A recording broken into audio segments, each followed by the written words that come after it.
Welcome, everyone, to episode 29 of the Golden Squeeze podcast. We are so close to the Dirty 30. But this time, we're going to be talking about Monday Night Raw and NXT. And Monday Night Raw kicked off with a surprise. Seth freaking Rollins. Started off the show. He came out. It was good to see Seth. One of the things I was concerned about when Seth returned was, would he have his beard back? Because I don't know if you saw him at the Kentucky Derby or Belmont Stakes or Preakness, whichever one he was at. He was beardless. He had no beard.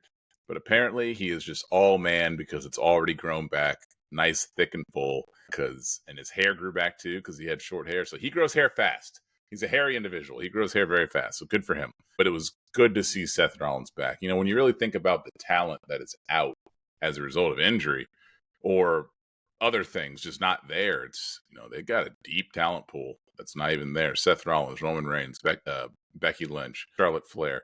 There's a lot. Asuka. I mean, there's a lot of wrestlers that are out, but it is good to have the visionary back. I think that wrestling is better when Seth Rollins is involved. So I'm glad to have him back. And he led off the show with a promo with Damian Priest. And don't think it was Damian's best work on the mic, but, it set up a match between the two of you. What did you think of the opening segment to Monday Night Rollins? It was good. I liked how, because Seth went out there, I think, to put himself in the running for a Money in the Bank qualifying match, and Priest just straight up gave him the opportunity and said he didn't need... I think he said he didn't need Judgment Day, or did he say it'd be 101? Yes. Okay, and so very curious to see, and this is good because it genuinely keeps you guessing. Are they going to keep the title on him, or is this when they finally cost him the title? Judgment Day turns on him. No, everything that he did for the company at WrestleMania, he was truly selfless, Mr. Seth Rollins. I think that the company owes him to get this title. I think that he's going to take it. You may not think so, but I'm telling you right now that every single match that Damian Priest has as champion, I will pick the other person because I just don't think that they're keeping the title on him. So I'm going with Seth Rollins winning it at Money in the Bank. Maybe not. Does Judgment Day interfere? And so do you think that Judgment Day, are they just going to straight up just attack Damian? I just don't see a world where the rift becomes that strong. I think that they break up. I just don't think they break up like that. I think that he loses and then he gets mad that they didn't interfere and they're like, well, you told us not to. And then they have one of those back and forths. And then I don't know. Something's going to happen that cost him the title because of them interfering. Seth Rollins is better than him. He doesn't need something to happen for him to lose his title. He even said in his own promo that Seth Rollins is better than him. He said he wasn't ready when the first time they fought, and that Seth Rollins is better than him. He knows it. It's a weird thing to say from the champion, but he said the first time they fought a while ago. It's been a while. So what? He's 10 years older than Seth Rollins. Like, what are we doing? It's not like he's a young guy and he fought him when he was young. He's like 50. The two of them is the equivalent of R-Truth and John Cena's interactions. Like, John Cena is younger than him, but R-Truth pretends like he's his childhood hero. I mean, Damian Priest is, I think, 43. Seth is like 35. So, like, we're at a point, like, okay, you fought earlier. You're really getting better than him when he was 20-something and you were still in your mid-30s. Now you think you're better than him now that you're old? No, that's ridiculous. Absolutely ridiculous. He's on a decline from an age perspective. He may look good. It is what it is. He admitted to Seth being better than him, or at least was. Seth still is better than him, or at least in the kayfabe world that is the WWE. Well, he said he wasn't ready the first time. I mean, I think regardless of age, you can improve your craft. I suppose. I guess I didn't think it was that shocking of a thing to say when you look at it like that. I see the way you're saying it, but that's kind of how I took that. But again, I don't think do you really give him the title to have him lose it a month later? surely they're not going to have Gunther lose. I've said yes since he got the strap. So, I mean, I can't back down from that. So I have to say yes. I've said it since he won the title. So, No. I'm talking about if Rollins wins, mm-hmm. do they just take the belt off of him after a month? Certainly they're Okay, not so going to you're have him saying go over Gunther. I'm saying, do you put the belt on I Rollins just understand. to have him drop it? I Or do you understand. think he's going to be, do you think if he wins, they have him beat Gunther? Well, I guess with that logic, I understand what you're saying. What's the point of having Seth take it off a transitional champion if you're just going to put it on Gunther? Because then you just made Seth another transitional champion. So why do you need two? Just as a thank you to Seth for all that he did. I mean, that's the only. I mean, there's so many different options, though, because you could have Judgment Day interfere, get Priest to win, and then the final dissension starts, and then it finally cost him against Gunther, and the title changes at SummerSlam. Okay. You could also have. Rollins doesn't need the belt again right now. He doesn't need it. But you could have him win. And then when you have Gunther versus Rollins, Damian Priest interferes, costing Rollins the title. And I guess a lot of this will change as it goes on, because my Money in the Bank prediction for the men's is Carmelo Hayes. But you also got to throw in that possibility if Ludwig Kaiser wins the briefcase, does he cash in on Gunther? Because the seeds have been planted in some of these vignettes for him turning on him. I'm not convinced that Ludwig Kaiser's alive after what happened later on to the show from Braun Breaker. So yeah. That's that. We'll get to that later, but that spear was was Jim Ross behind that microphone. We would have heard, "Good God, he's broke that man in half." Oh yeah, because he that was vicious. Yeah, but a lot of different options. I think it'll be interesting to see, but a lot of options, and that's a good thing because I mean I know we're not the only wrestling fans who pick up on this, but it at some point Kaiser is going to turn on Gunther. Mm-hmm. It is going to happen. Well, it's Wrestling 101. Right. But when, and again, just looking ahead, this huge event in Germany, I know Gunther's from Austria, but close proximity, this big event. And when he was on the independent circuit, he was huge over there in Europe. That place is going to go nuts. He is going to be part of the big draw for that event, 100%. And so I imagine he is going to have the title when that event happens. I believe that's September or October. No idea when that's slated for. I believe it's post SummerSlam, that event. And so I imagine Gunther is going to win the title. I think Judgment Day helps. Final prediction. I think Judgment Day helps Priest win. He gets upset, and that is going to lead to the final implosion of this version of Judgment Day at SummerSlam. This version of Judgment Day. Yes. Elaborate. Is there going to be another? Yes. I think, or another faction. I think it's going to be Priest. I'm sorry. Balor, Carlito, and McDonough. And that is a wildly bad faction, but okay. And then I disagree. And then on the other Who's side, the leader? Priest. I mean, Balor. But he's not good enough on the mic to be the leader of anything. I think he's fine. He is fine. I agree. Well, okay, good point. Because Damian Priest is terrible. So he's getting there. He has his moments of good, but he has his moments of really bad. He is not consistent. I agree. But then on the other end, I think it's going to be Dom, Mommy, and Priest. My only issue with that is that I think that the Judgment Day needs to just go by the wayside. We just need a... And they very well could. And the reason why I say that is because then we're dealing with like two different civil wars in the company on the company. Like, I don't need a Bloodline Civil War and a Judgment Day Civil War. I don't need these factions breaking up and then having now we have 4 different factions that are fighting off against each other. I'm not a big fan of that. I will see. I mean, Yeah, but I think just, and I guess we can talk about. I don't know. We could get into the stuff with Dom and Liv now, or wait. let's wait a second. We've talked Okay. enough about Judgment Day for right now. Let's break it up, similar to the way the WWE breaks up their segments throughout the show, so they have 15 different ones. We are going to go on to Braun Strowman versus Chad Gable. Braun got the win. For being honest, this is the last time I thought that we'd ever see Gable on television after what happens later on in the show. But it was Braun's moving real. He's not moving real well.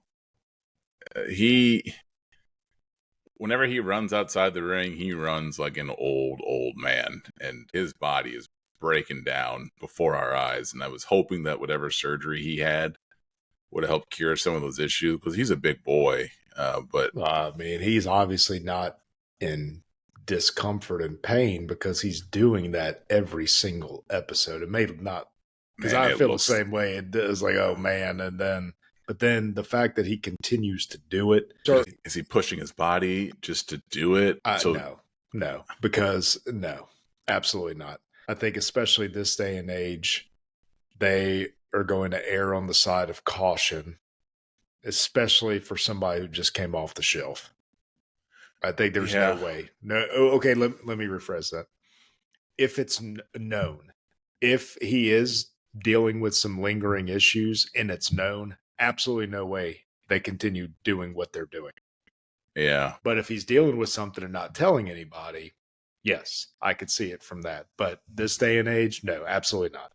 Yeah, but he's like damn near limping as he goes around the ring. Like, he's running, but it just looks like he's favoring one side of his body. I don't know. I really like Braun. I just hope that he's 100% healthy, because he doesn't look it.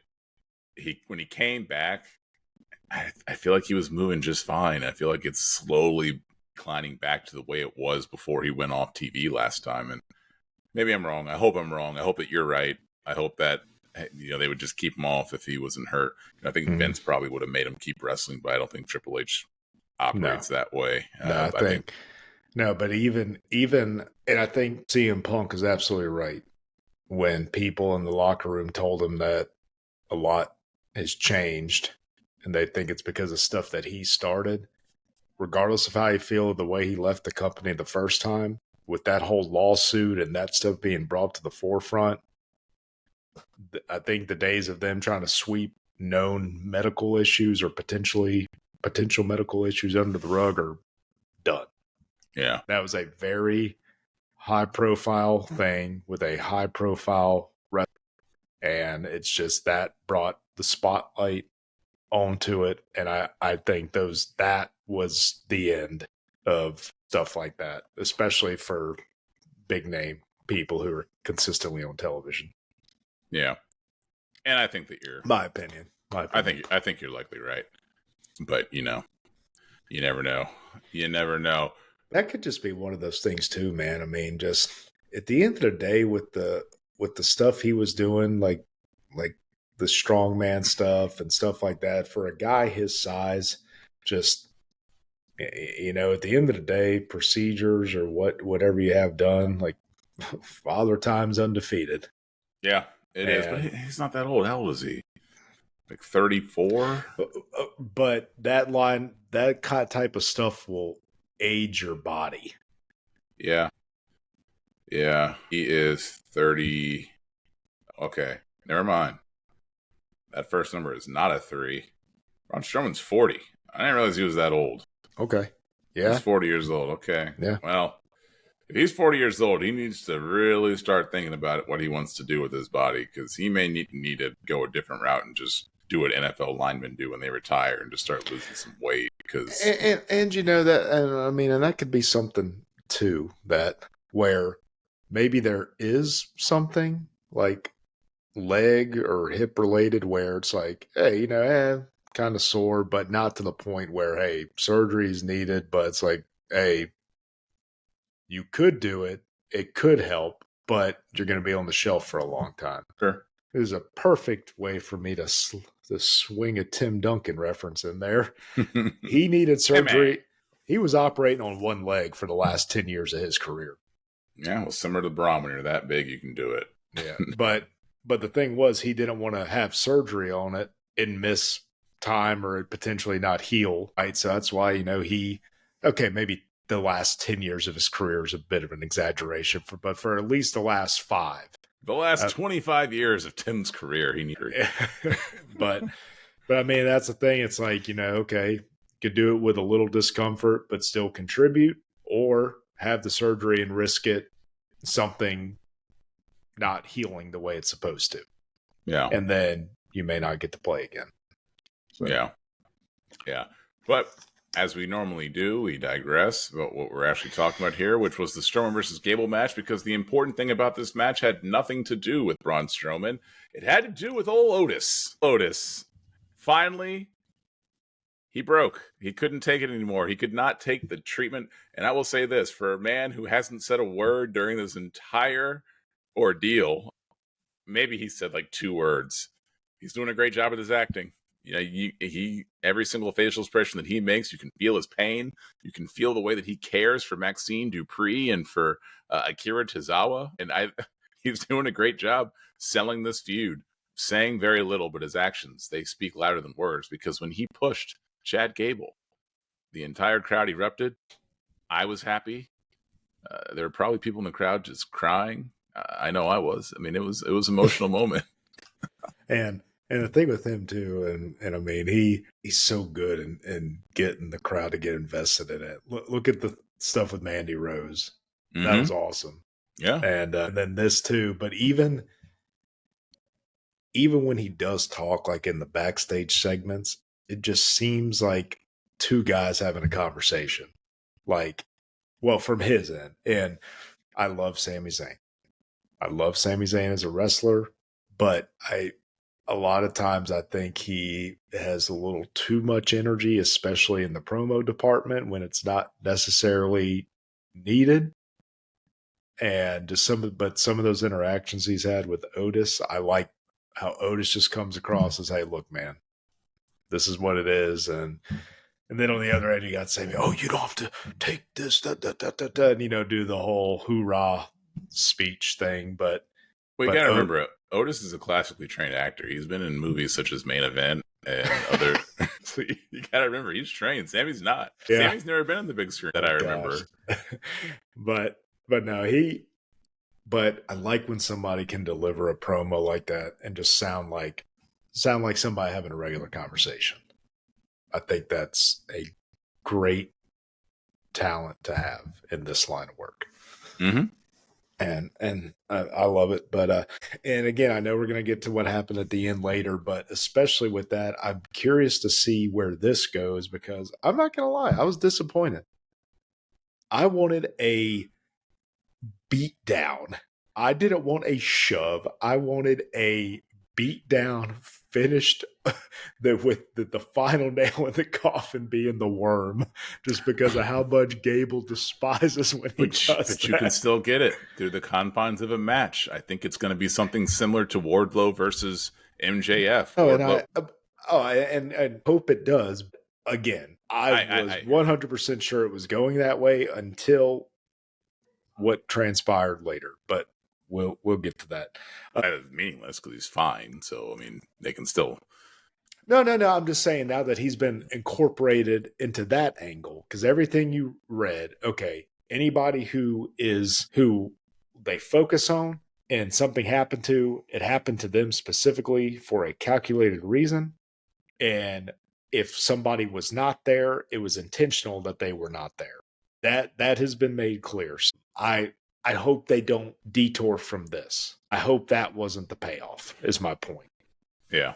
But, so yeah, that happened. And then later in the back, Gable, I think, was starting to talk down to him again in the locker room. And then he's like, where are y'all going? He's like, we're leaving. We're done. And Otis, Maxine, and Tozawa left.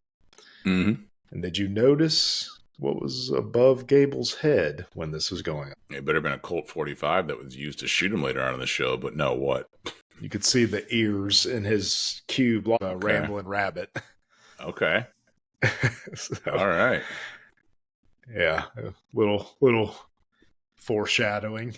Yeah, and speaking of foreshadowing, the next segment, now we can start talking about the Dominic Mysterio stuff, and there was some foreshadowing when Dom couldn't find his vest, but backstage it was Finn Balor who told Damian Priest that he's the one who took Liv Morgan's Apparently they card. watched the episodes back now, which is good, because they used to pretend like these episodes weren't filmed and have no idea what happened.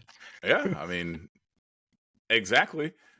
Very easy. At least this time they slowed it down so you could see him take that key card, but he was just doing it to help Dom and to help the Judgment Day. So it wasn't for no nefarious reasons. It wasn't so that he could go to Liv's hotel room. It was to help the group. Yeah. Of course. Absolutely. Sure, honey, I stuck that in there to help you. No. Who would want to do that anyways? Gross. Pretty girl. Anywho, they were backstage and Dom couldn't find his vest. Where could he was looking everywhere for that vest. That's a nice vest. It is a nice vest. I could only imagine how I would feel had I lost that vest and not known where it was. But we'll find out about that vest later because we had a triple threat match between Zelina Vega, Kiana James, and Io Sky. Now, this is the Kiana James who you thought was in the ladder match of Battleground. So she is a real wrestler, and yes, she was in this match. It was a good match. It showcased three talented individuals. Do I think the right person won? Probably. Probably. I don't think that Zelina Vega should have won, and I don't know enough about Kiana James to say she should have won. So by process of elimination, Io Sky should have won, and she did win. But what is she? The Princess of the Sky? She's a talented wrestler, very talented. She's good. She's very good. The other two women are very good counterparts for her. I thought that the whole match was very well put together, very well laid out. The right person won, and we're going to get her. And she's a perfect person to be inside a ladder match with her moveset and her talent in the Sky. And if I do not firmly believe Tiffany Stratton was winning that briefcase, I wouldn't rule out her winning back to back. Yeah. They're not going to win back to back, but I hate her. No, I mean, I think this, like I said, this gimmick is tailor made for a heel like Tiffany Stratton, and I believe like Carmelo Hayes too. So, but when Liv calls Zelina at the end, and she's like, oh, maybe next year. And she's like, stay out of my business or whatever. And she was wearing Dom's vest. But when she said that to her, I was like, that's wonderful. Yeah. Good heel work. Good heel work. It was good heel work. And like we said, we got the Io Sky win. But then that led to Sami Zayn coming down. Wait, did Dom come down now? When did Dom come down? Dom didn't come out right here, did he? I can't remember. He may have. They would have had to have been then, right? Well, wasn't he still looking for his vest? And then he was backstage. Did he come out at that point? And well, let's just talk about the vest and then just finish it so we don't have any more vest talk for this show. At some point in time, Dom finds Liv backstage. This is awesome. And Liv goes, "If you want your vest back, you got to take it off me." And he starts to pretend like he doesn't want to take the vest off of Liv, but he's a man. He's a heterosexual man, so I'm sure he wanted to. And as he starts to, Damian Priest comes just at the right time. That was perfect. And sees him trying to take the vest off. And it was just so perfect. And he wanted his vest back. And he shoos Dom off. Dom says, "I just wanted my vest." And he understands that Dom wasn't trying to do anything nefarious. And then he tells Liv to stop messing with Dom. And Liv essentially says, "Go F yourself, San Diego." And says, "I'm not stopping. That's my daddy, and I'm not stopping messing with him." When Ripley comes back, it's going to be fun. It's going to be fun. love how Priest said it in a way that he actually believed it. He's like, Dom doesn't want anything to do with you. No, and yeah, I think this is all gonna come about to be Balor and her the one having this, and they're doing this to cause tension, and that especially with that segment, I think it's going to lead to the pushing out of Mommy, Dom, and Priest. The only issue with that is Ripley's a babyface, no matter what anybody wants to say. Priest is essentially a babyface too.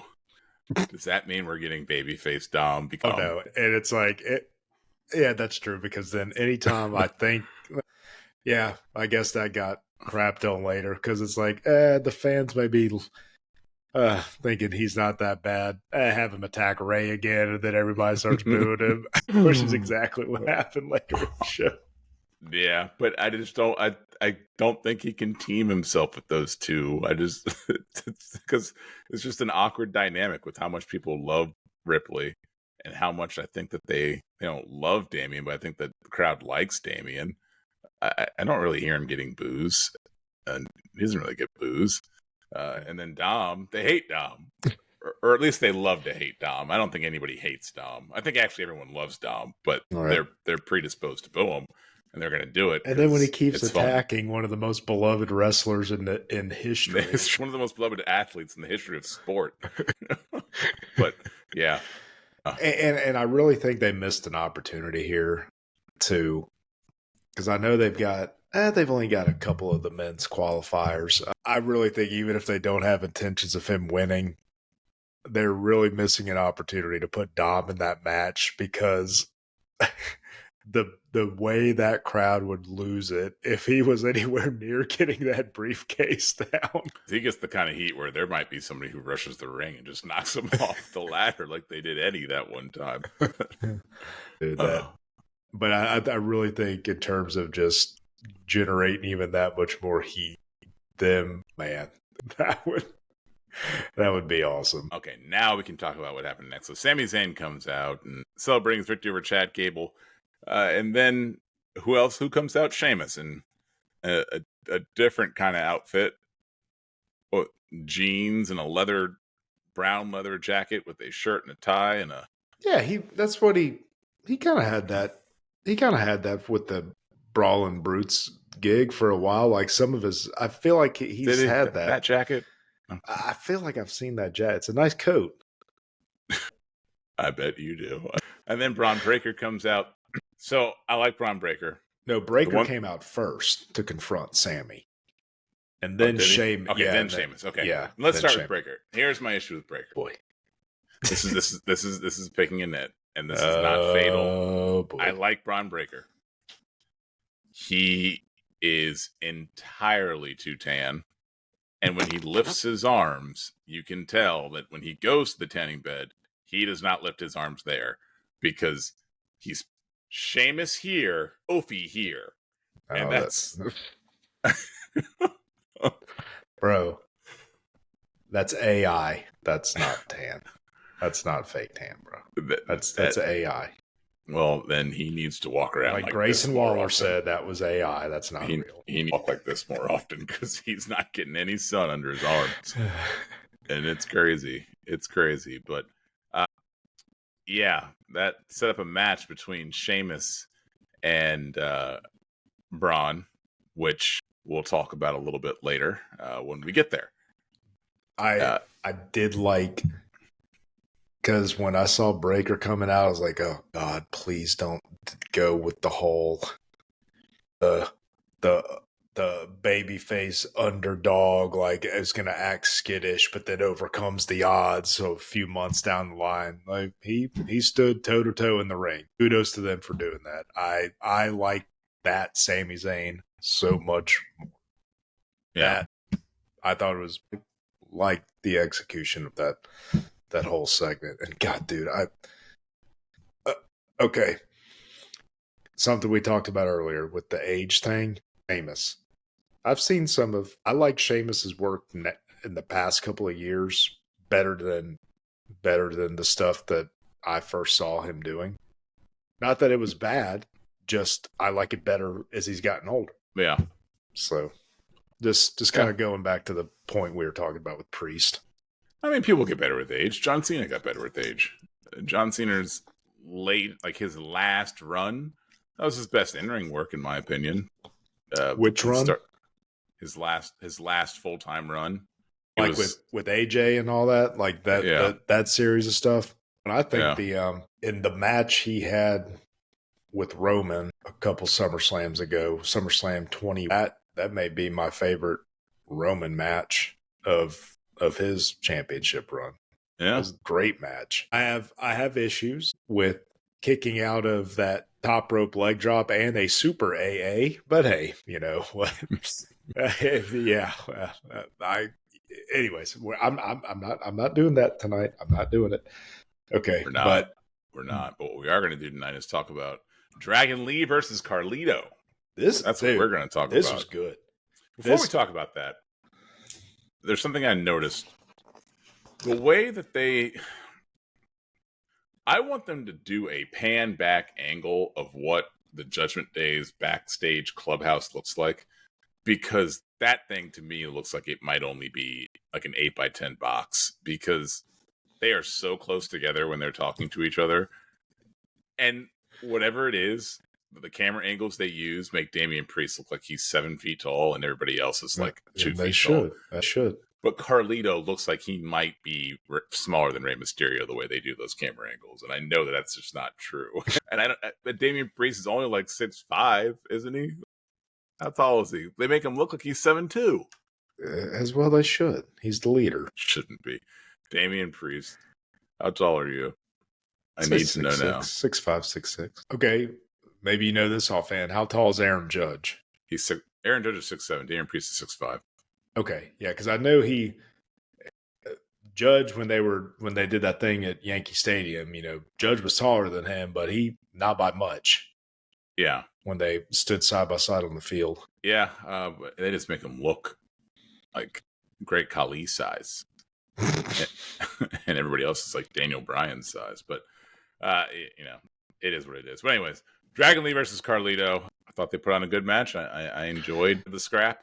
Yes, and this total opposite of what we discussed with one of the last Carlito matches, where I think we were debating whether or not the match had to get thrown together at the last minute because it seemed something was off. This was not the case. This was a good match, start to finish.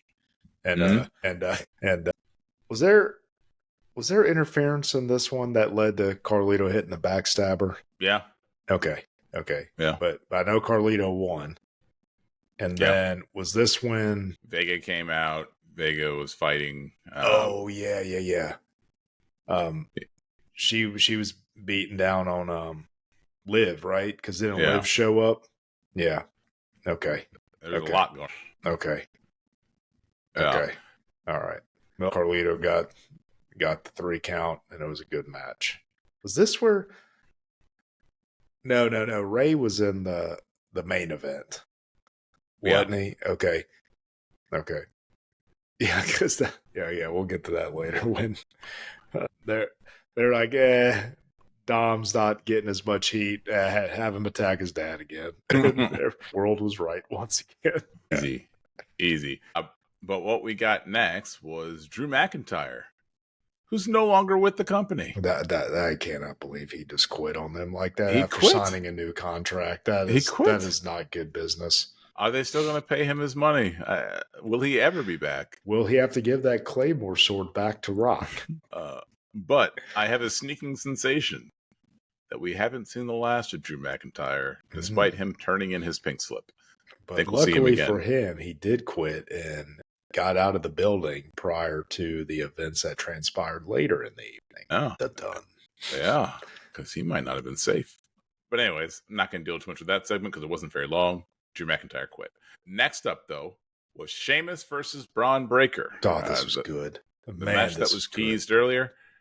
It was good. There were a couple pacing issues that I didn't necessarily like. There were points where it got a little bit slower than it had to be, given how fast-paced Braun Breaker is with his speed and explosiveness. to be honest with you, I've never viewed Sheamus as being like a slower wrestler. I've always thought of him as being kind of a a higher pace for a big man. So I was a little surprised that the pace slowed down a little bit at portions of the match, but that didn't deter it from being a great match and a great ending, because the match ended in a no contest. And Ludwig Kaiser beaten down. Came out, ripped off his knee brace, put it up, and he was going to do the most unrealistic move on his knee ever. But luckily, Braun Breaker was there to intercept that from happening. He ran around the entire ring, and as WWE has done since Kevin Dunn has left the company, they have implemented some of the best camera shots that you will ever see. So we got an overhead camera angle of Kaiser running one way and Braun running the other way, and then delivering one of the most vicious spears you'll ever see. That bump, I don't care how you take it, it had to hurt. I gotta be honest. At first, when I saw it, I didn't see what all the hoopla was about compared to some spears I've seen. But then when I saw it again and saw Kaiser's head bounce, I was like, oh, yikes. Okay, I didn't catch that the first time. And I was like, ugh. Luckily he seemed okay. But that your head's not supposed to bounce that way. No. But I mean, but when you're running that fast, there's only so many places that the only thing I can think of is if Braun was supposed to help lessen the final landing.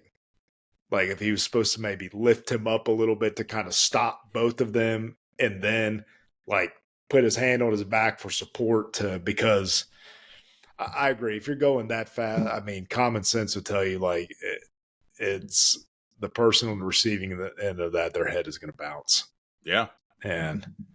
But I don't know. Either way, it was a cool spot. And don't get me wrong, I'm not saying, it looked bad or anything, but just at first I was like, I've seen him do more vicious looking spears than that. But then when I watched it again, I was like, okay, yeah, that pumps it up a little bit. But yeah, that was it was good, and it made sense. And I like when you have some continuity. It's like, okay, yes, he didn't attack me, but he cost me the match. And so instead of just letting him beat him down, I'm going to beat him down too. And it was good. Very good. It was good. It was very good. And after that, we got another Money in the Bank qualifier, which was the main event with Jey Uso, Rey Mysterio versus Rey Mysterio versus Finn Balor. And this was good too. Man, this was good. Yeah, it was. Uso got the win. For being honest, for whatever reason, I thought that Uso was already in Money in the Bank. I just thought they just let him be in it. I could have sworn he said like 3 weeks ago that he was just in it, but I must have misunderstood him. Maybe he just said he's going to be in a qualifier, or maybe I'm not wrong and they just are hoping that I forgot that he said that. Yeah. Anyways, which they are definitely not against doing, just going back on something. But it was a very good match. 3 very talented wrestlers. Rey Mysterio has no business being as good as he is at his advanced age. So good on him for what he does. Uso, the double 619 spot. I thought of you because I know how you feel about the execution of that move and where they'd happen to fall to the ropes. I mean, it's stupid, but I know I'm going to get it. So I'm not going to be mad. How unrealistic. Yes, there's never been a realistic 619. It's just never going to happen. It can't happen. It cannot happen. It cannot be a realistic move ever. Maybe once, maybe the very first 619 ever, where the guy was just wanting to take a nap and thought Rey Mysterio was dead, and all of a sudden he got kicked in the face. But then after that, it can't happen again. And it's just one of those things. It's almost like fan service because there's so many moves in his arsenal where he could realistically do a move by the ropes to incapacitate him, place them in the position, and then do it. Perfectly acceptable. But this makes it funnier. True. But this is great. If we had interference from Dirty Dom, which God, the crowd lost it. Yeah. Yeah, Dom knows exactly what he needs to do. He could sense the crowd starting to like him. So he said, "Here's what I must do so that you never cheer for me again." You know, his mustache and hair combo is just majestic. Yes. It's just good looking. I can see why Liv is smitten. Oh, Saw that yes. mustache and that was the woman. That's a good mustache. Good on him. Uso won the match, so he's gonna be in the Money in the Bank ladder match. I still don't know how he's going to lose that. I know that you got Mello, but Uso losing is going to be tough. Yeah. It's going to be tough. So yeah, that was a good match, and Raw was wrapping up.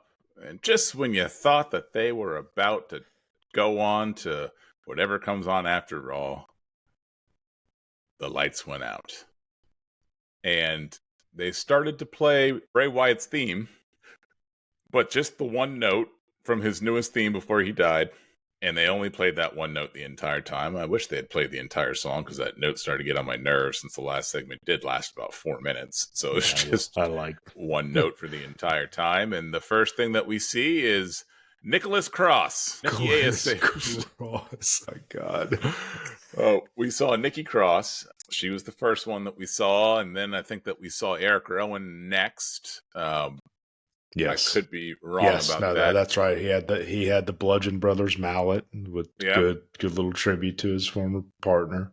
And then I think that we saw Joe Gacy next. Ooh, yeah.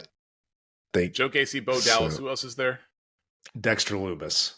Okay, I think we saw Dexter Lumis next. Dexter Lumis was the one sitting cross-legged on the thing, and Gacy was the one who was wearing the long shorts that was standing up. Yes.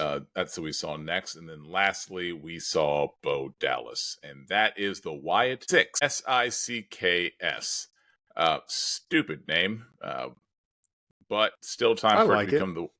Like sick individuals. But I think eventually their Alexa Bliss is coming.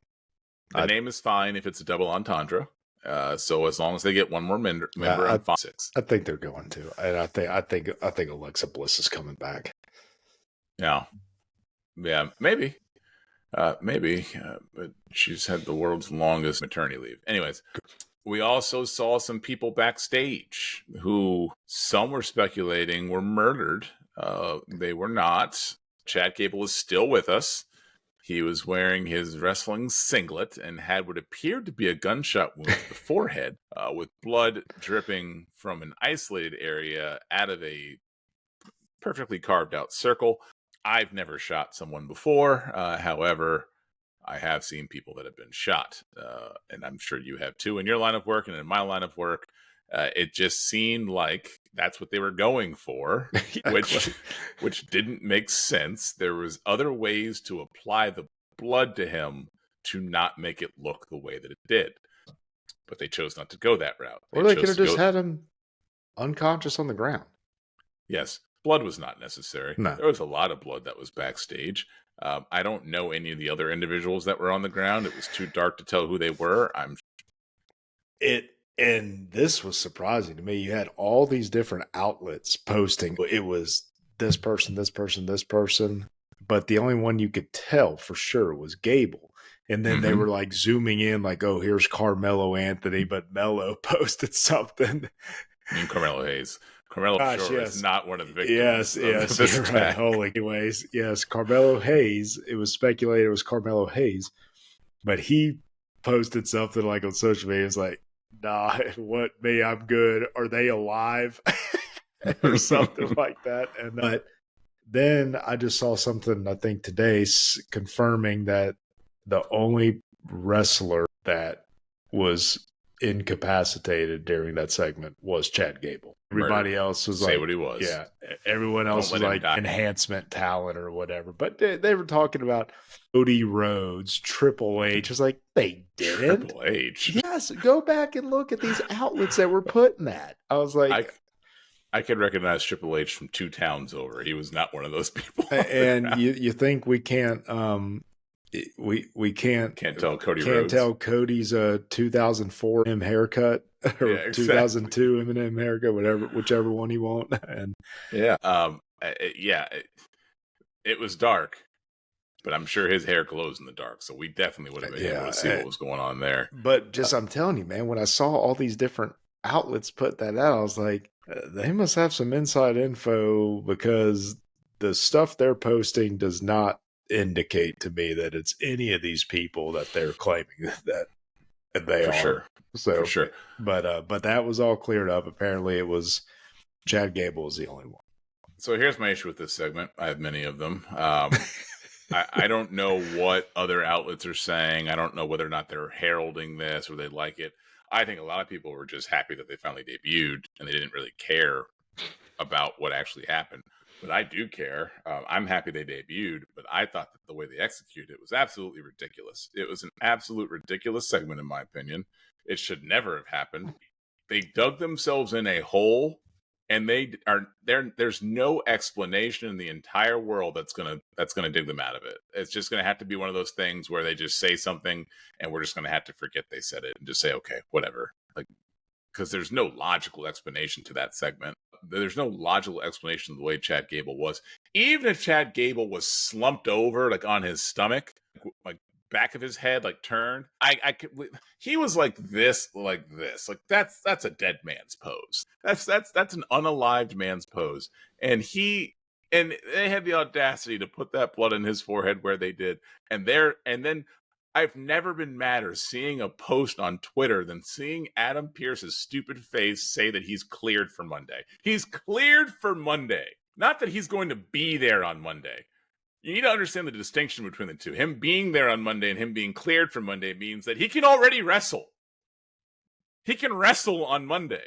Not that he's going to be there as a talent. They didn't say Chad Gable was going to be there to address what happened backstage. They said that he is cleared. So that means that Chad Gable can wrestle already. Chad Gable shouldn't wrestle for a month. I'm not willing to totally dog this yet because of some of the vignettes leading up to this. When you had the kidnapped therapist of the Fiend, who like escaped, or like they let me go, and just like kind of like she had been brainwashed. And so I'm just, if they go something like that, yes. And I know the presentation, the way they made it look, yes, it's I know they could explain that they pushed him into a pipe, or did I know they pushed him into a bullet. I know, but again, him being there Monday, I'm not ready to, because at first I saw that too, I was like, you got to be kidding me, what are they doing? But then just remembering back to the videos from the QR codes involving the therapist and them taking her and then releasing her back and her essentially being brainwashed, I'm wanting to see if they go an angle like that before I'm ready to. Now I'll just remind me of this, because if they just completely act like it didn't happen and no indication that he is in a different mind state, then yeah, I'll say this is preposterous. But I understand what you're saying, dude. Trust me, I do. I was like, they really have to go that way? Are they really doing this? Because the presentation of it was cool. I liked the creepy, just single piano key the whole time. I did enjoy that. And there's no way I'm going to be able to let my kids watch that. They'll be terrified. I let my kids watch. And how did that go? It went better than I thought. As it was starting, I was thinking to myself, man, I am making the wrong decision as a parent right now. I need to. But the masks, I know, will scare them. Yeah, especially they were of okay. Them. Yeah, they were okay. But they asked questions that I had. They said, "Daddy, is Chad Gable dead?" And I said, "I don't know, sons. He might be. I can't answer your question." But now, when they wake up tomorrow before we go to the beach, I can tell them, "Kids, Chad Gable is in fact alive, and not only is he alive, he's better than ever. He's okay." they also, the first thing that my youngest said when that note hit, he went, oh, Bray Wyatt's not really dead. Boy. No, son, he's dead. It's an interesting music choice, but that you are correct. That is, I mean, he just turned 5 years old, and he knew what it was, and he thought that he got excited because he thought that Bray Wyatt wasn't dead. So then I had to explain to him, nope, he's still dead. Yeah, that's tough. And then they were wondering why that note won't stop, and I said, it's just creepy. But all in all, if I had to go back, probably wouldn't have had him seen it, but. It is what it is. It's too late now. And they slept the next night. There were no one climbing into mommy and daddy's bed. So I think they're okay. I guess I'll find out in 10 years when they're having suicidal thoughts and wanting to blow up things. But, have you seen? Yeah. Remember when John Candy tells the bear story? Yeah. And then, but then afterwards, Dan Aykroyd goes and talks to his girls. He's like, yeah, the story was just a farce, this and that. He's like, oh, but it reminds me of a story my parents, my Uncle Roy told me. It's like about this psychiatric parents or the psychiatric family that escaped from the metal boxes the army kept them in, and they came upon a family in the woods, slaughtered them, and ate them. He's like, that story, that gave me nightmares not to be believed. And then they show the kids like from that point until dawn, and they're still wide awake because they're so scared. Oh, yeah, that's probably what's going on in their rooms right now. But anyways, SmackDown, it had surprises at the beginning, and it had surprises at the end. Raw. The beginning, the Raw had surprises at the end. All in all, I thought it was a very good show. I enjoyed it. Yeah. They packed a lot into 3 hours, which is tough to do, given how much time they have. So kudos to them and the writing team.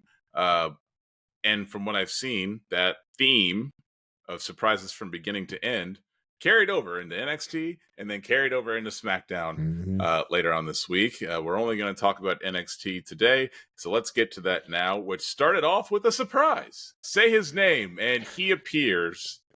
I believe in Joe Henry.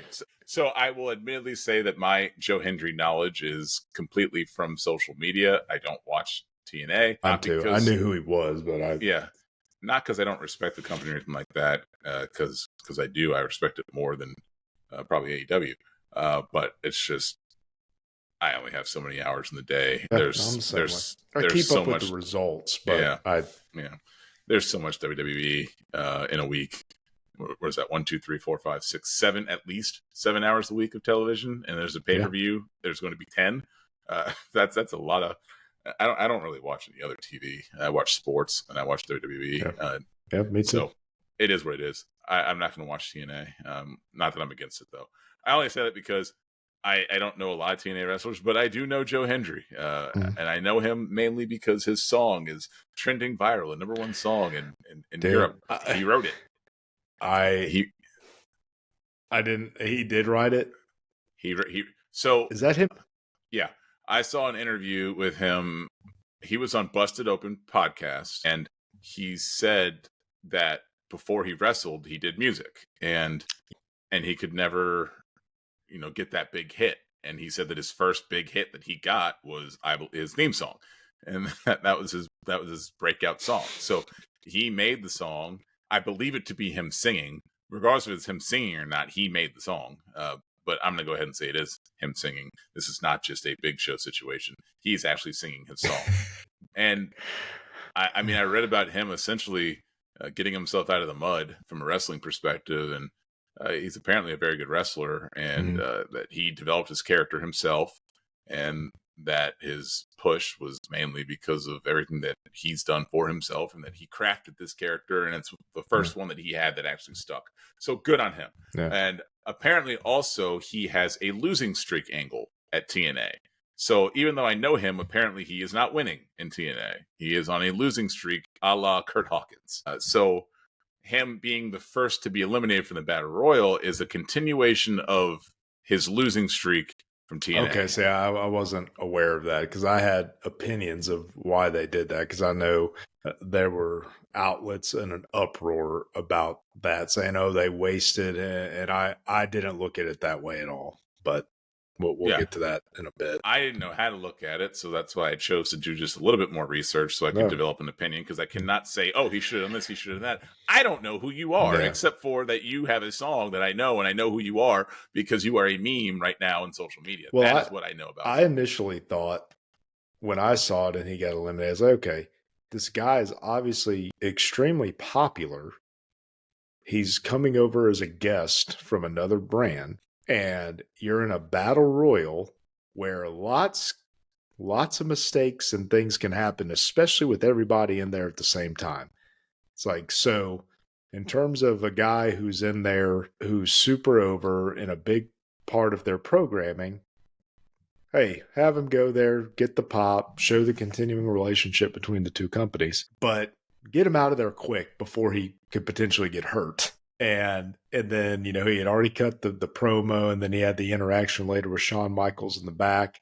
Hey, fans get to see him. I know they were pissed, but especially knowing now that, this was a continuation of his arc in TNA, that makes even more sense. But I was thinking of it as, okay, a lot can go wrong in these matches with that many people.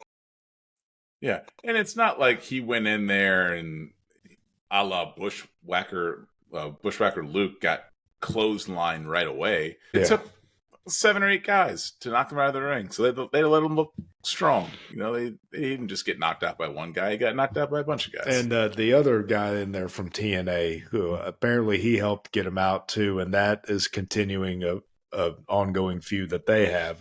How do you say his name? Kaza? I don't know. Like he made the Final Four. He looked good too, man. I wasn't familiar with that guy. Oh, Frankie Kazarian? Yeah. Yeah, he looked good, man. I've heard of him. Again, never seen him wrestle. Never seen Joe Henry. Dude. So I told you about Joe Henry. I told you that he was in Natty's dungeon and that they were training, and I thought that he was going to be a Clash of the Castle since that was in Scotland, but he wasn't. But why are you training with Tyson Kidd and Natalia if you're not going to appear? So I said his name, and he appeared. I believe in Joe Hendry. That was the first time I had seen the graphic. I've heard the song, but I had never seen the graphic in the back. Dude, it's majestic. That is awesome. And the first thing I thought of too is like, maybe we can do this. We need to have that theme and put Drew McIntyre's head on there. Oh, I like that. But anyways, but this I like, especially when this got to the Final Four. It was good. Yeah. And how do you say his name? Last name Frankie Kazarian.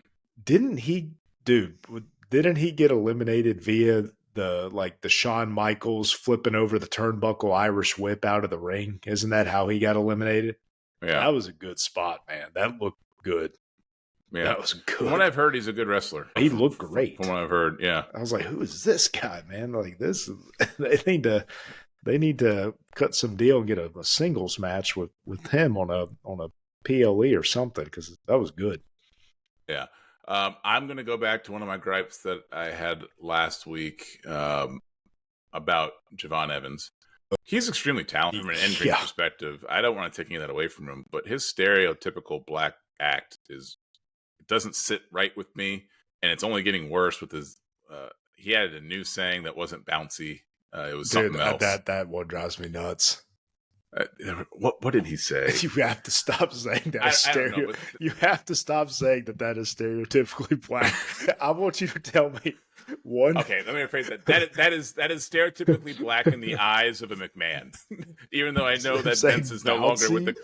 And I bet you that Vince thinks that's how we talk. I bet you that's what he thinks, and that rubbed off on Triple H. And now Triple H might think it too. But it just. Him and Trick Williams, when they had that backstage segment later on in this show, it was just it's just cringe to me to hear those two talk to each other, like the way they're talking.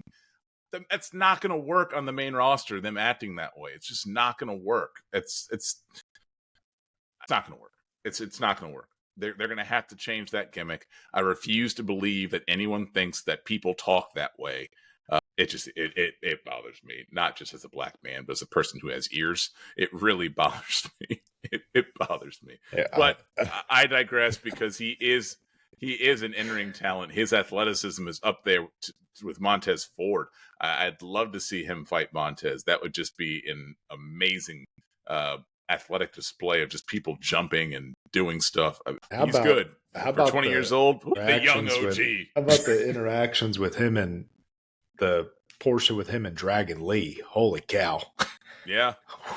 Now that, listen, I don't know how old Dragon Lee is. Give those guys 20 minutes. Just let them go. It would be crazy. Let them go. I don't care. I don't care if there's title stipulation. Just, hey, you guys go open this PLE. You've got 20 minutes. And let's let them go. Yeah. Let them go. And it was good. I was very surprised at the result, just because I did not think they would go Evans versus Trick this soon. But then as stuff transpired later, and thinking back to the match last week where he was beaten clean by Spears because he was a little overzealous, and then now you have him winning this, so now Spears has the argument. And then later in the show, what happened? I think we're staring down a fatal four-way. Yeah. But with anyone could win except for Sean Spears and Javon Evans. So and kind of unrelated, I cannot find All Ego's new NXT entrance on iTunes yet, and I'm very upset because I cannot get it out of my head. I can't. I can't. Ego. I want to pick a nit before we leave this match. Last week with Cody, they teased this battle royal, and Cody teased people from all brands being in the match. And while I recognize that they lived up to that, could they have gotten more bottom of the barrel wrestlers from Raw and SmackDown to be in that match? Like, couldn't we have gotten like a slightly bigger name than Humberto Carrillo or Apollo Crews or Dragon Lee? Couldn't we have gotten? Give me one guy who's like one more step up. Like he teased it like it was going to be someone that we cared about. I feel maybe I read the room the wrong way, but I felt like it was going to be like, oh, you're going to care about these people. But no, it was the trash from Raw and Smack. Okay, that is unacceptable, and being a little mean. I am offended for them that you just said that. But they couldn't even give us a mid-carder. Like, we couldn't get one mid-carder. We had to go lower, like the lower card. They're both in mid-card factions, but they're not in the mid-card. They're from a athletic in-ring ability standpoint. That's not what I'm saying. No, I'm saying they should be. They should be. No, I'm not disagreeing with you. I'm saying they should be. I honest to God think there are more plans for Dragon. There has to be. They cannot waste that type of talent. Okay, should it? Because they have so many times. The fact he was in that match just shows that they're going to waste his talent. We have to agree to something here right now. You cannot ever correlate stereotypical black to the word bouncy because you have never in your life heard somebody say that ever. Until Tuesday nights on NXT, you've never ever. They're trying to make it a thing. Like they want it to take off, and then I already know what's going to happen. He's going to main event a PLE, and they're going to say Bouncy is trending on Twitter right now. And then Bouncing's not actually going to be trending on Twitter. But now the announcers are starting to say, "Oh, it's about to get Bouncy." It's like, oh God, no, stop. And it's only going to get worse. It's only going to get worse. But dude, we'll get to that match later. So one more thing I want to say before we leave that match. Nathan Frazier, very good wrestler. I just want to point that out. From Frazier Naxium, super talented. He's obviously on the smaller end, so I don't know how he's going to fit when he gets to the main roster. He'll probably, because he's a smaller white man. He's not somebody who can just put in Legado del Fantasma or LWO. So I don't know exactly how he's going to fit. He could maybe have a role similar to a Johnny Gargano or a Tommaso Ciampa. They could keep him with Axiom. But if they do that, I've already told you my issues with their tag team. But they need to find a place for him because he is very skilled. Very skilled. Yeah, dude, and I'm glad you reeled us back because there are a few other storylines I forgot to touch on here. Did he eliminate the Don? Yes. Okay, so he eliminated the dude. Did you see when Stacks gave himself up for the Don? That was beautiful, dude. Yeah. And not in the Grayson Waller giving himself up way. Like he legitimately sacrificed himself for the family. For the good of the family. But dude, the elevation, the way the Don makes that pump handle slam look, dude, it's just nasty looking. And I love that, dude. I think he had a couple of eliminations before, but that furthered that story, which they touched on later on. And I think it's going to be a thing going forward. Yeah. Like we talked about with the Don, he's one of the few wrestlers in that company who is main roster ready. Him and Stacks and pretty much the whole family, even the girl whose name I will never learn. They shouldn't keep them together, but at the same time, maybe they should. I don't know. Dude, I'm with you. I just don't see how that's going to work. But it's not. But I'm here. I'm here for them trying. Only problem is they bring them up and it doesn't work. Their career's over. You can't come back from that. So we'll see. What trying to think if there was anything. Was it Eddie Thorpe? He was in this, wasn't he? Didn't he have a decent showing?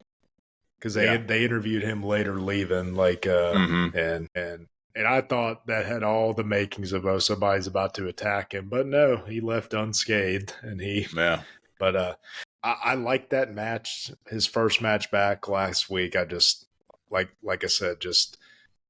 I don't know. It's just the way, like I said, the way I'm wired, just when you have tassels or something like that on the boots, it kind of distracts it for me. And because it's the same way with Dirty Dom. Dom usually wrestles, or I think most of the time his boots have stuff like that. And it distracts me. It's hard for me to keep focused when stuff's flipping around. Yes. But so anyways, yeah, they still even though, hey, people that didn't make the final four, they still further storylines within it. And so it was good. I was surprised, but then later on it made sense who they had win. But what was next? Next was Roxanne Perez and Nil Levice versus Metaphor versus JC Jane and Jasmine Nix. Boy, dude, I thought there was hope. I was like, okay, they're going to switch up Lola Vice. Nope. Back in the pink and blue and Miami Vice themed gear, dancing around. And but I actually liked this match though. I thought it was fine. I like when the heels team up and they don't want the other to get the glory, so they tag themselves in. Tried and true method. I like it, and because didn't Lola hit the back fist and Roxanne tagged herself in to hit the lifeless pop rocks to get the win. Mm-hmm. Great stuff. But dude, one thing I was kind of surprised, especially in a triple threat match where they could have booked it where one of them cost the other or cost their team the match in terms of Lola and Roxanne. The way that they've been having this thing with JC Jane and Cody giving her the mask and her showing up, for the ladder match, like in the go home show and stuff like that. I assumed they were going to win this match. Yeah. And then I was like, okay. I don't know why they're like showcasing her, like they're going to position her differently. And I think they will at some point. She's got a good look. And who were you saying has the good look? JC Jane. Okay. I think they both do. JC Jane and can't have the champion lose. Come on now. No, but they could have had something where one of JC Jane like stole the pin on Lash. You know what I'm saying? Like where they didn't take the pin, but they didn't get it either. Okay. Is what I'm. Oh, no, absolutely not. You can't have. I don't think you could have Lola take a clean pin right now. Definitely not Roxanne. But even if like Lola ate a roll up or something, that because their egos got the best of them or something, while trying to team up, that would have been acceptable to me too. But yeah, I'm just a little surprised just because of the way they've been portraying JC lately. I thought, okay, a triple threat, that's easy to explain away a win here. And even though the champ and Lola are in the match, but oh well. But I thought the match was fine. Yeah. We got some more women's wrestling after this match when we got Michin versus the champion, Kalani Jordan, her first title defense as the NXT Women's North American Championship. I'm of completely the mindset that you are correct and that this is the precursor for a mid-card women's title in the main roster. I feel like as the minor leagues, how the minor leagues in baseball, they implement rules into the minor league system to test it for potential implementation in the MLB at some point. I feel like that's what they're doing with this title. They're testing the waters with the women's mid-card to see if it can be sustainable in NXT. And if it is, they will introduce one to the main roster and probably have a women's United States championship match United States championship belt, or the women's intercontinental title. And I think they should, because I can think of a few people on each brand that they'd be perfectly suited for, a title being defended more often than the main title. Like one or two titles. How many mid-card titles? Do we have a U.S. and intercontinental, or just one? I don't know. Because I can think of a mid-card belt like that would be perfectly suited for someone like, in my opinion, like Dakota Kai or Kairi Sane. Yeah. And then I was thinking a U.S. title could be for like a lower mid-card, or like I think that Shayna Baszler could be a good U.S. champion. I think that she could do that. Yeah, there you go. Since they're apparently never going to book her like the dominant individual she should be booked as, like she was previously. So yeah, I mean, I agree if they're not going to do that there, or even Piper if they split them up, or even if they didn't split it up, she is a believable. Like Piper or Shayna, they could present them and have them have a Gunther type reign with that mid card title easily with those two for sure. But yeah. You give it to Nia Jax. Looks like they're never gonna pull the trigger on her and actually give her a main title. Oh, stop it! Stop. Do you really think Bayley's beating her at SummerSlam? Absolutely not. With interference from Liv for no reason. No. Now I'm telling you though, she is going to win, but Tiffy's going to double cross her at some point and cash in on her. But Nia's winning at SummerSlam for sure. But as we normally do, we go off on a tangent because we're talking about the match between Kalani Jordan and Michin with the sideline presence of Luke Gallows and Carl Anderson, and the other members of the OC. Then, we had interference from a whole bunch of people who I don't know. Bronco Nima and Lucen Price distracted the OC, allowing Jada Parker to knock out. No, that's a tag team in OTM. I mean, sure, I hear you saying they're in Jada's stable. I hear you saying words, but whatever. Yeah.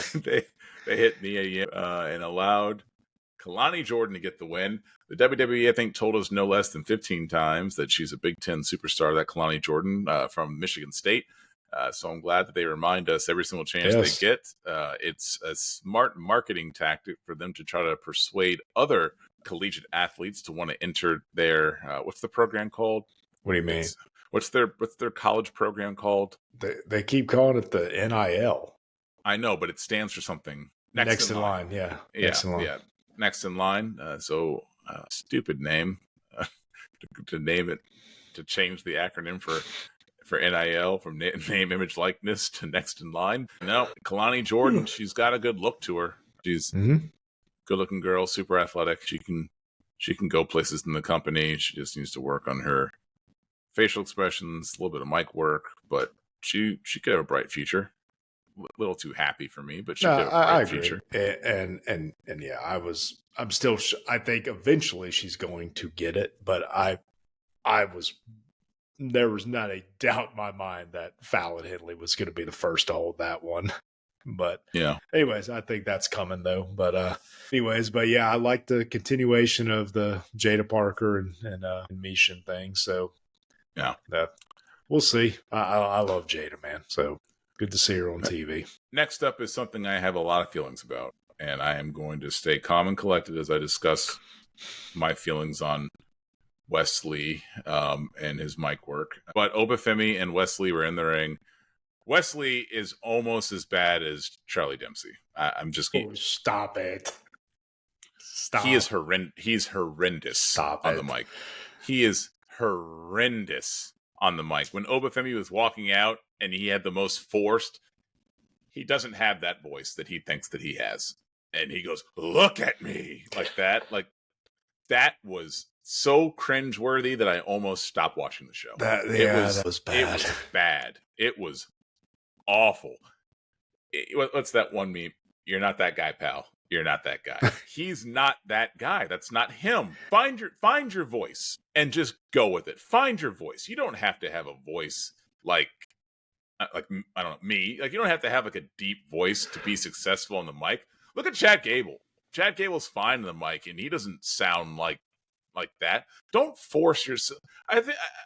I'm not a wrestler. I don't claim to be. I don't sit at home and work on promos. I'm sure I couldn't do a promo. I do. But I can. I do too sometimes. I can tell. I know what's a good promo and what's not. I've watched wrestling for long enough where I don't have to have a degree to know what's good and what's bad. The thing that I know that is good are people who are natural. If you force something in the WWE, the fans will know that you are forcing it. And he sounds so forced when he speaks that it comes off as completely unbelievable and just unwatchable. And they're giving him so much time on the mic. Is it because they want him to be successful and they are doing it to give him the experience for if he goes to the main roster? Maybe. I think so. That could be. But I can tell you right now, he's not going to get it. He's not going to. They can give him all the practice he wants. He's not going to improve that mic to the point where he can be usable. He's going to need a mouthpiece at some point, or based off his size and his skill set, he's just going to be a guy who never needs to talk. There are some wrestlers who are never going to be put into a feud where they ever have to speak. There's half the main roster. I don't know what they sound like because they don't ever get put in positions where they have to talk.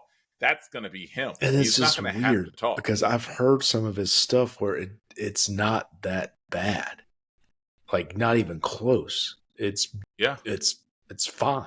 And then you get something. Yeah, I didn't like. I honestly, until you said it, forgot about the delivery of that line.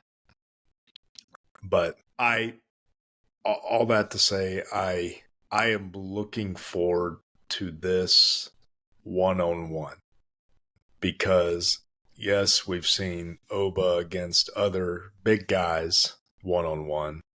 We saw him against Ivar one-on-one. I believe he went against Briggs one-on-one, another big guy. But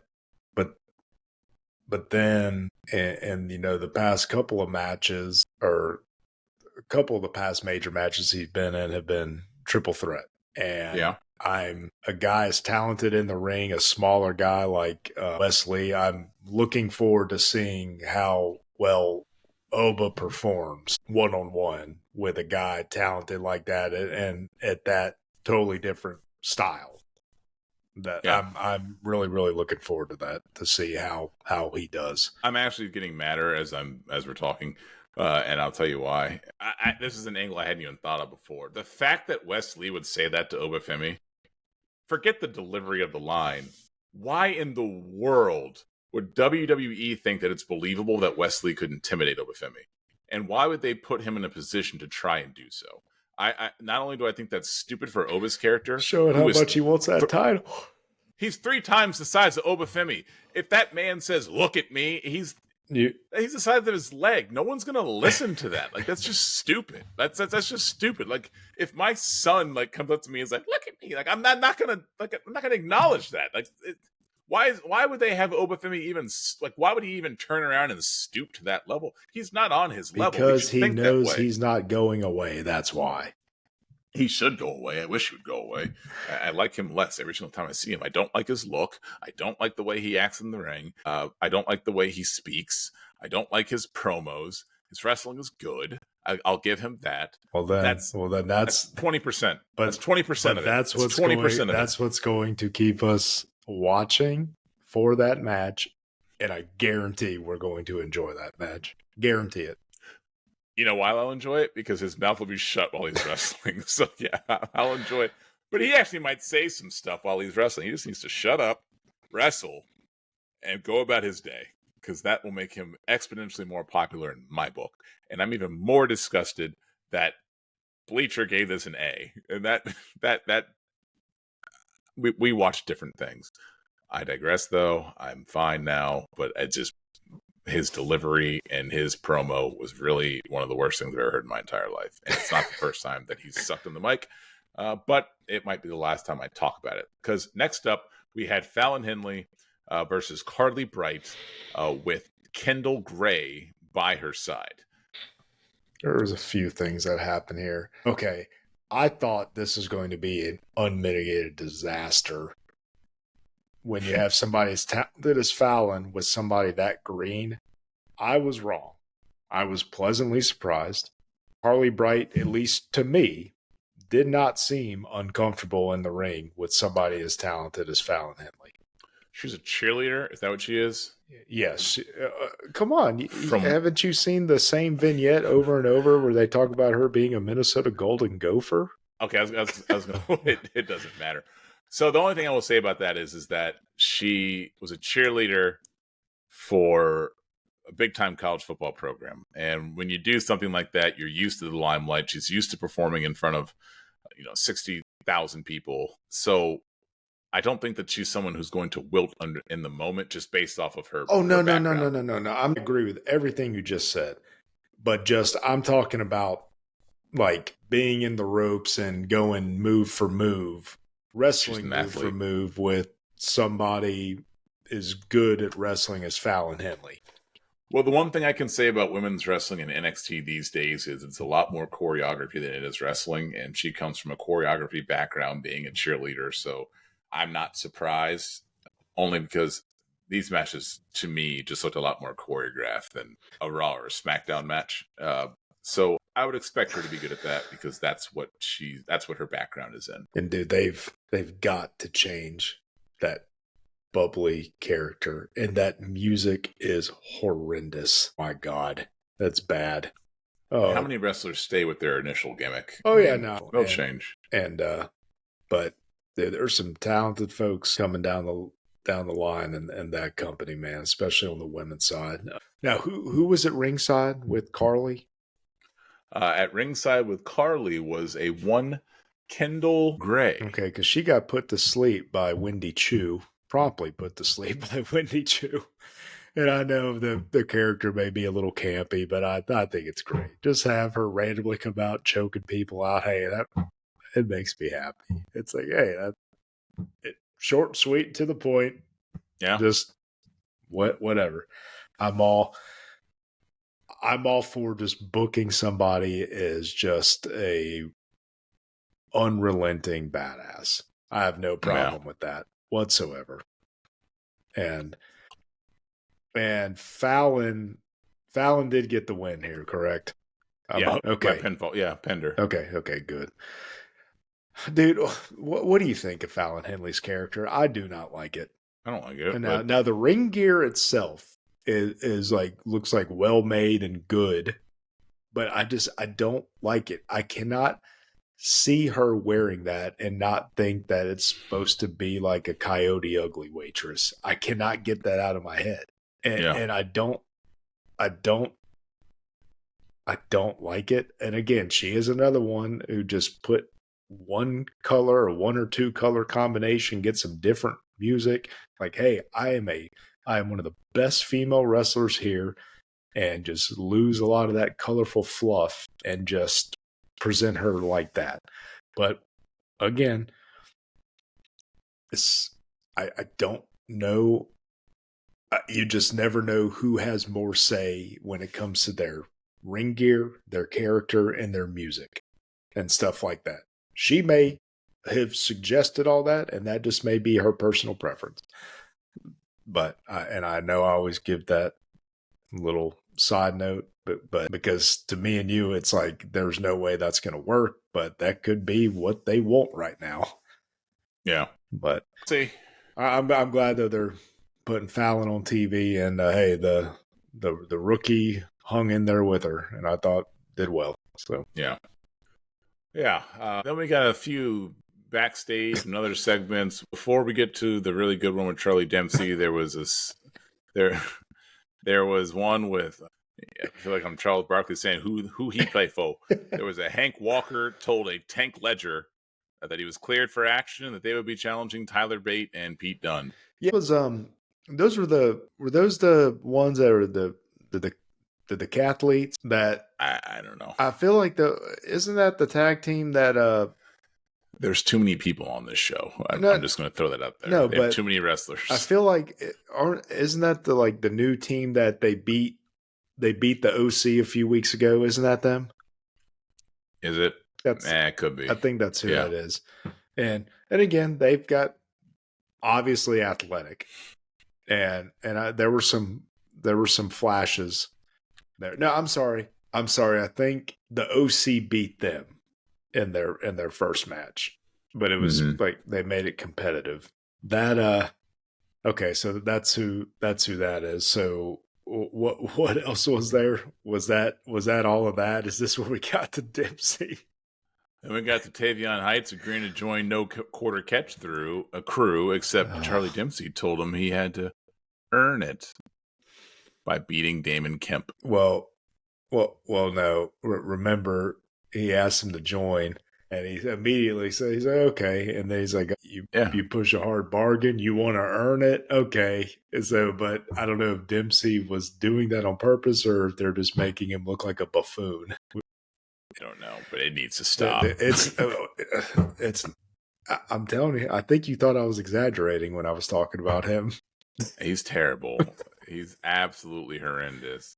Oh, we didn't even mention Rich Holland was in the Battle Royal. But anyways, he's absolutely... We'll get to Rich Holland shortly, though. I actually kind of like where they're going with this now. A little bit. But Charlie Dempsey, I don't want to spend time on this, so I just want to move on. I don't. No, I don't. We're moving on to the OC versus with Meechin versus Chase U, and with Thea Hall and Ridge Holland. So you've had this Ridge Holland band for so long. It sounds like that you are now sitting back and waiting to see what happens. So what was the change of heart? It just, because honestly, I did not. It's been so lame that there was nothing really developing beyond whatever I want to be part of the team, this and that, and I'm not that guy you think I am. But then he helped Duke Hudson get the win by they were fighting the OC, right? Yeah. He I don't know if it was Gallows or Anderson. He leveraged to keep his shoulders down on the mat, or did he push Hudson? Was he pushing Hudson's back to keep him leveraged on the shoulder? I think that may have been what it was. He gave Hudson, he pushed Hudson's back to keep either Gallows or Anderson's shoulders down. They celebrated, and Hudson looked conflicted about it, and then afterwards Andre Chase what's wrong, and they never told him what happened, but Ridge was just playing it off like, oh no, great win. So now he's used heelish ways to help get the win now, and it's like, hey, any change in what they've been doing, I'm all for it. And if it eventually leads to Thea Hale getting out of there, so be it. But I'm just glad they finally did something different. And I was like, okay, at least this is something. Looks like someone's going to be putting up a Ridge Holland poster behind him for the next podcast. Probably not. But I'm doing something different. Couldn't get any worse. Okay, I take that back. Maybe it could have. Oh, it could have. They could have put Wesley involved in this somehow. Anyways, They could have had a contract signing between Charlie Dempsey, Ridge Allen, and Wesley, and Josh Briggs. Hey, when do I get my shot? We did forget something during that Wesley segment. What's his name? The guy that they're trying to act like is a deranged fan. They have to keep corralling in. He interrupted the promo when security had to take him out. Jensen something. Anyways, he was the guy that was in. He used to be in the stable with, it was himself, Josh Briggs, and Fallon Henley. Oh, yeah. Before they went their separate ways. And they did the thing last week where they made it look like a fan had jumped the thing and was going towards the announce table. And then in the middle of that promo, you can kind of see in the background security was tackling him in the stands. And but yeah, so, Brooks Jensen. Brooks Jensen. Okay. So yeah, that continued just to, whether you care or not, it happened. So we're gonna cover it. And we're also going to cover the main event from NXT, which consisted of all ego Ethan Page versus the young bouncy OG Javon Evans, and he was sure bouncy inside this match. It was good. It was good, and it had the right result.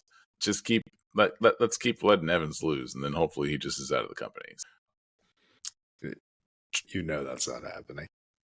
Before the match, there was a backstage segment between Trick and Javon Evans where he questioned whether or not Javon Evans was healthy enough to wrestle inside the match. And that was when he said something about being bouncy. But there was something else he said that was just so awful. What did he say? I don't know. But Bleacher Report doesn't even call him Javon Evans. They just call him the young OG, which is, ugh. I do, but as much as you hate it, man, that Performance Center loves him. They're chanting his name in unison. They're chanting young OG in unison. They love him. That's because the fans are idiots. It's just simple as that. First of all, I think I've said this before, but young OG is an oxymoron in and of itself. How are you young and an OG? I don't understand. Do people not understand that OG stands for original gangsta? He's too young for that. So how do you have a young OG? It's like the way he carries himself. The way he carries himself state of mind.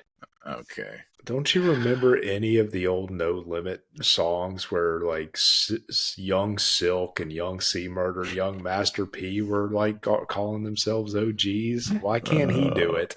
Because they didn't call themselves young OGs. They were just young and were OGs. You don't call yourself the young OG. All right. Anyways, I digress. Paige got the win, setting up, like I believe that you said, a fatal four-way. That's got to be where they're going. And I think it was presented well. And I like how I think they're booking Evans correctly because he's talented enough. I think that some may be tempted to immediately propel him to a match for the title. But so far, they had him put up. And think of the guys he's gone up against and has put on great showings. Dragunov, he looked great. Ethan Page, he looked great. Sean Spears, he looked great against guys who've been doing this a long time. And Dragunov, arguably one of the best professional wrestlers on this planet, he held his own with him. And the arguments could be made, oh, well, Dragunov. But I don't think nothing in that match screamed to me that Dragunov carried him. Now, granted, we'll see what happens when he fights Trick. Huh? Because Trick's not very. We'll see what happens when he fights Trick. Yeah. Because Trick's not very good. So we'll see what happens and whether or not. I think Trick's good. Trick is fine. I think he's good. I mean, do I think he's limited? He has the limited skill set. I don't think he's on the level of like a Dragunov or anything like that, but I still think he's a good wrestler. He's fine. We'll see how good Javon Evans is because I guess what I'm trying to say is Trick is not going to carry anybody. So you think the burden would be on Evans? I do think the burden's going to be on Evans inside a match against Trick Williams. Okay. So we'll see if he can perform in that match, and I'll give him his flowers now. I will especially give them to him if he can make a good match with Trick Williams. but when you say Trick's a good wrestler, he's a fine wrestler. I don't think that Trick does anything exceptionally well. I think that he does a lot of things okay, but I don't think he does anything great. So I Okay. think that's going to be his biggest issue when he gets to the main roster is he needs to find out what he does best, and then he needs to attack that and continue to do that. Some guys are really good in the mic. Some guys are really good in the ring, and lean into what you're good at. Yeah. That's what he's going to need to do. His thing might just be crowd engagement, but I don't even know if he has crowd engagement. I know the crowd is engaged, but I just think they like the song. Do they like him? I don't know. His song is catchy. The chants are catchy. It's kind of like when Femi comes out and the crowd does the thing. Like it's just a catchy thing, Is it because of the wrestler? No, it's because they got a good song, and it's good to sing to. So I don't know if Trick is going to work. We'll see. Yeah. I'm rooting for him. I'm rooting for him. He's real bouncy, so I'm rooting for him. I think the way they've been presenting him right now, though, because at first it's like, it's like they're going to put him too high, too fast, and they're going to turn on him. But yes, and that's the thing. They've had him put on good showings. Okay, I have no problem with him winning a battle royal. I don't. I have no problem with that booking. However, I like the little things they've been doing with it. Like he got a little overzealous in the last match where they had him try the spot on the outside from the top turnbuckle unnecessarily, and they kudos to the announce team like, does he need to take this risk? And it ended up leading to Spears beating him clean. But in this one, he had been through the battle royal and fell for the heels antic, fell for the old tried and true heel method of coaxing him into another match. Uber's got the better of him again, wrestling hurt, and it's good. Like little things like that. It's like, okay, yes, I know they just had him win a battle royal that was supposed to be a number one contender. However, now you have these two other guys who have arguments to be made. Like, hey, yes, you won this. However, we both beat you. Yeah. And so, and man, I think that would be a fun match. And you got, I think, you could have Spears do a lot of the legwork, from the veteran stuff, and probably Page to a degree too. And then you'll have the high flying spots with Evans and probably still get the crowd happy with Trick probably retaining because and I would assume they would have Sean Spears eat the pen. Could be wrong, but that's what I would assume. But it'll be fun. Probably, yeah. It'll be fun. If there's one thing WWE knows how to do, it's book a multi-man match. So I think that it'll be enjoyable. Yep. Almost as enjoyable as this podcast because we have come to the end of NXT, which means that we've come to the end of the podcast. It was all in all a good week of wrestling, and I'm excited for what's to come because there is a lot on the horizon, a lot of new developments, and I think that we're going to learn a lot more about certain things in the next episode of SmackDown. But for this episode of The Golden Squeeze, if you like what you heard, go ahead and hit that like and subscribe button, turn notifications on, and we will see you on the next episode. Episode 30 will be next of The Golden Squeeze Podcast. Oh, no. Repo Man.